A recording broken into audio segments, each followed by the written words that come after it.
ચલો તો મિત્રો આપણે ફરી એક વખત ડાંગની મુસાફરીએ છીએ, ડાંગની યાત્રાએ છીએ. તમે કહેશો સાહેબ તમારા હાથમાં શું છે? હું કહીશ ધોકો.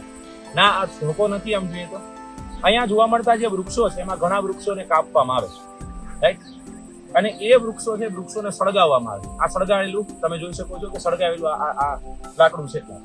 એ સળગાવતા જ તે એના નાના નાના ઝીણા ઝીણા દેતવા બને.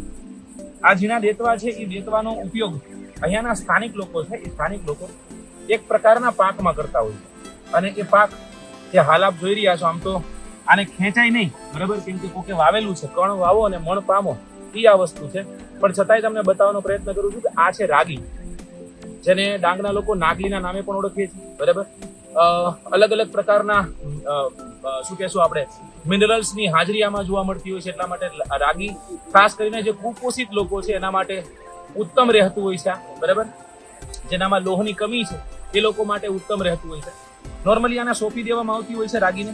તો તમે કહેશો સાહેબ તો પછી આ વૃક્ષોને જે બાયડા છે, સળગાવ્યા છે, અને એનો આ કોલસાનો ભૂકો અહીંયા નાખ્યો છે, દેતવાનો ભૂકો, એનો ઉપયોગ શું છે? તો એનો ઉપયોગ દોસ્તો યાદ રાખજો, ક્યારેય પણ વૃક્ષને સળગાવવામાં આવે ત્યારે, અને એનો જે આ કોલસાનો ભૂકો તૈયાર થાય છે એમાં બહુ મોટી માત્રામાં પોટાશની હાજરી હોય છે. અને આ જ પોટાશ છે, પોટાશ જે તે પાકને મદદરૂપ થતું હોય છે, રાઈટ. પથરાળ અને લેટરેટ પ્રકારની જમીન છે, એ પ્રકારની જમીનમાં રાગી છે, રાગી થતી હોય છે.